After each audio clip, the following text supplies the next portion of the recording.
Renee Marshall reporting for us. Thanks, Renee. Let's dig a little bit deeper right now. Congressman Peter King, Republican of New York, is joining us. He's a key member of the House Homeland Security Committee and the Intelligence Committee. Congressman, I spoke with Mark Regev. He's the spokesman for the Prime Minister Benjamin Netanyahu. He insists, as other Israeli officials insist, there's no real danger flying in and out of Ben Gurion Airport. Do you agree or disagree?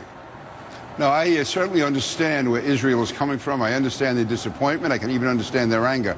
But again, the FAA has to put American interests first, and I believe that the security analysis is the best thing to do. I regret that it has to be done, and if anything, it should show us how dangerous Hamas is and why we should not be getting in the way of Israel when it attempts to go after Hamas and finish what they have to do.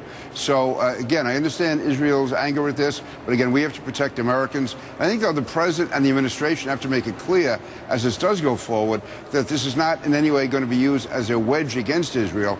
So, John Kerry has to watch what he says. The president has to make it clear that he's not showing any equivalency here between Israel and Hamas, because that, I think, puts the good faith of the United States in question. But at the moment, I believe the FAA has the obligation to make sure that Americans are safe in view of the fact that rocket did come so close to the airport.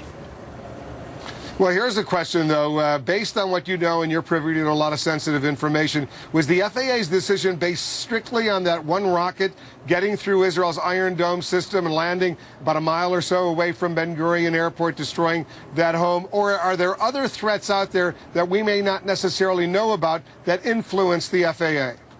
Well, I've not received a briefing on it, but I would say it's probably the accumulation of events, particularly, put it this way, culminating in the rocket attack that fell short. But again, considering how vicious the fighting is getting in the Middle East, and looking back at what happened in Ukraine, I think the FAA decided it was better to be safe than sorry.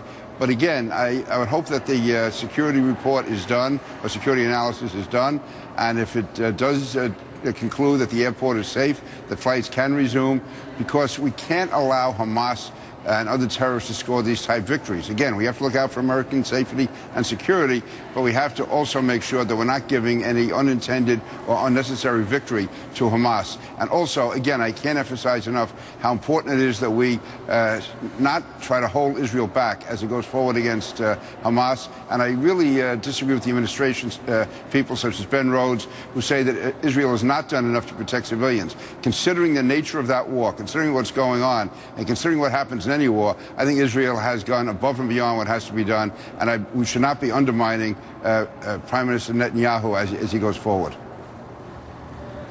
That whole point about Israel going too far, we heard that earlier in the day from former Secretary of State Madeleine Albright. She said that there was a question of proportionality. Now, Ben Rhodes, the Deputy National Security Advisor for the President, he told me just a little while ago that the Israelis could do better in pinpointing, if you will, what they're doing. You're saying you're satisfied with the actions Israel has taken. Is that what you're saying? I am satisfied with the actions Israel has taken, and I'm very, very disappointed in the words coming from the administration to have Ben Rhodes basically undermining Israel in the midst of its war. On the one hand, they're saying Israel has the right to defend itself, but on the other hand, in effect, they're saying they're going too far. That's wrong. They're doing what they have to do. And I would hope these statements by Madeleine Albright and Ben Rhodes are not part of a concerted administration effort to undermine Israel, to weaken their position, to get them to the bargaining table. Israel should be allowed to do what it has to do to protect itself. If we were being attacked from Mexico and Canada, we certainly would, and we wouldn't want third parties coming in and telling us not to.